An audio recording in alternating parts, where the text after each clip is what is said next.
Assalamualaikum warahmatullahi wabarakatuh. Anak-anak pelajar yang Ustaz kasihi sekalian, kita bertemu lagi pada hari ini dan kali ini kita bersiaran dari luar dan topik kita pada hari ini ialah li'an.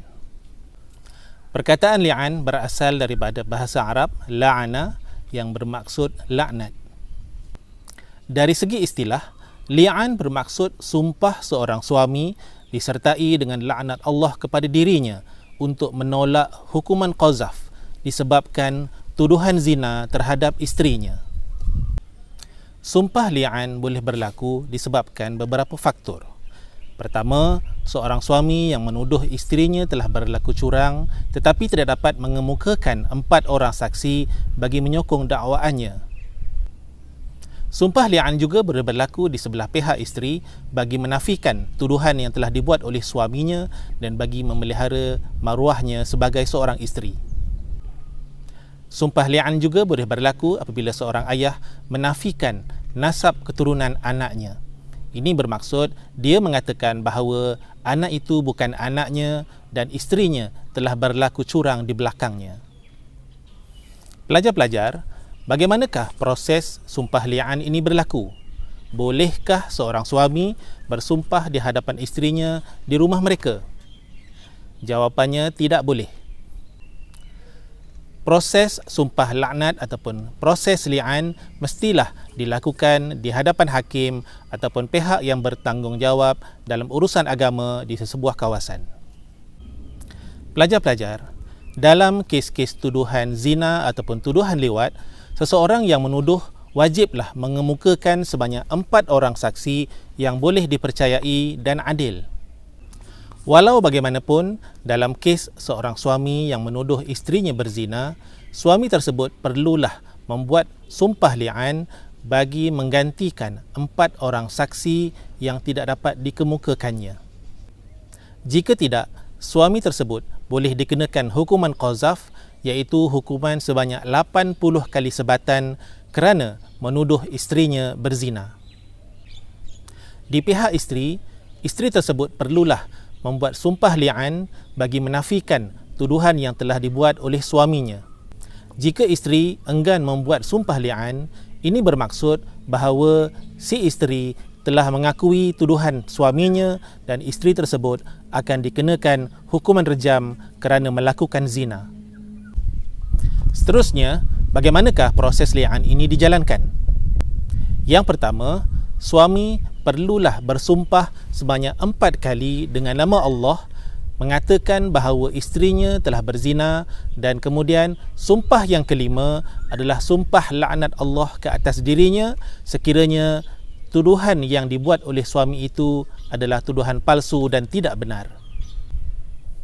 Pelajar-pelajar, bagaimanakah contoh lafaz sumpah li'an? Contohnya, suami berkata di hadapan hakim, dengan nama Allah, aku bersumpah bahawa isteriku berzina. 1. Dengan nama Allah, aku bersumpah bahawa isteriku berzina. 2. Dengan nama Allah, aku bersumpah bahawa isteriku berzina. 3. Dengan nama Allah, aku bersumpah bahawa isteriku berzina. 4. Sumpah yang kelima mengandungi laknat Allah ke atas suami sekiranya tuduhan itu adalah palsu dan tidak benar. Contohnya, suami berkata, demi Allah, laknat Allah ke atasku jika tuduhanku ini palsu dan tidak benar.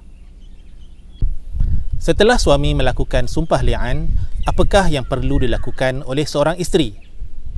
Seorang isteri wajib menafikan tuduhan yang telah dibuat oleh suaminya dengan cara membuat sumpah balas sebanyak 4+1,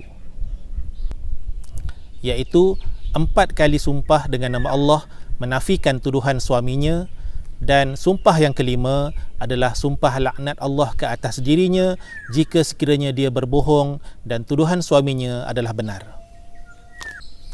Bagaimanakah contoh sumpah li'an yang dibuat oleh isteri bagi menafikan tuduhan yang dibuat oleh suaminya? Seorang isteri boleh menyebut lafaz sumpah seperti berikut. Dengan nama Allah, aku bersumpah bahawa tuduhan suamiku tidak benar. 1. Dengan nama Allah, aku bersumpah bahawa tuduhan suamiku tidak benar. 2. Dengan nama Allah, aku bersumpah bahawa tuduhan suamiku tidak benar. 3.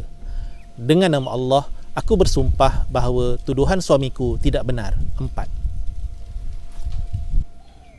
Sumpah yang kelima, si isteri berkata, dengan nama Allah aku bersumpah bahawa laknat Allah lah ke atasku sekiranya aku berbohong dan jika tuduhan suamiku itu benar. Setelah kedua-dua pihak, suami dan isteri bersumpah, maka siapakah yang benar? Wallahu a'lam bissawab. Allah sahajalah yang mengetahui apa yang sebenarnya berlaku. Mungkin suami itu benar, mungkin juga isteri itu benar, dan mungkin juga kedua-duanya suami dan isteri itu benar. Walau bagaimanapun, disebabkan kedua-dua pihak telah pun bersumpah laknat dengan nama Allah, maka beberapa implikasi telah pun berlaku. Implikasi yang pertama ialah hubungan antara suami dan isteri tersebut terputus serta-merta. Kedua, suami dan isteri yang telah melafazkan sumpah li'an tidak boleh kembali menjadi suami dan isteri selama-lamanya. Ketiga, suami terlepas daripada hukuman qazaf kerana menuduh isterinya berzina. Keempat, isteri dilepaskan daripada hukuman rejam walaupun telah dituduh berzina oleh suaminya. Pelajar-pelajar, sumpah li'an ini adalah sesuatu yang amat berat dan dahsyat kesannya. Walau bagaimanapun, terdapat hikmah mengapa agama kita membenarkan proses sumpah li'an ini dilakukan. Pertama, suami mendapat penyelesaian yang adil terhadap keraguan dan tuduhannya terhadap isterinya yang dianggap telah curang. Kedua, isteri dapat mempertahankan maruah dirinya yang telah dituduh sebagai curang oleh suaminya. Ketiga, suami dapat mempertahankan keturunan dan nasabnya. Sedikit nota tambahan.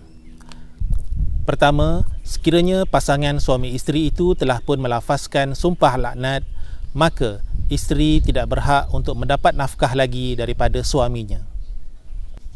Kedua, sekiranya seorang suami menafikan nasab keturunan anaknya, maka anak tersebut tidak boleh dibinkan kepada dirinya. Pelajar-pelajar, apa yang boleh kita pelajari daripada tajuk ini ialah kita hendaklah sentiasa memelihara maruah diri dan maruah keluarga kita daripada tercemar dengan perkara-perkara yang boleh mengundang kemurkaan Allah Subhanahu wa taala. Seorang suami wajiblah sentiasa memelihara kehormatan dirinya. Seorang isteri juga wajiblah sentiasa memelihara kehormatan dirinya dan kehormatan keluarganya.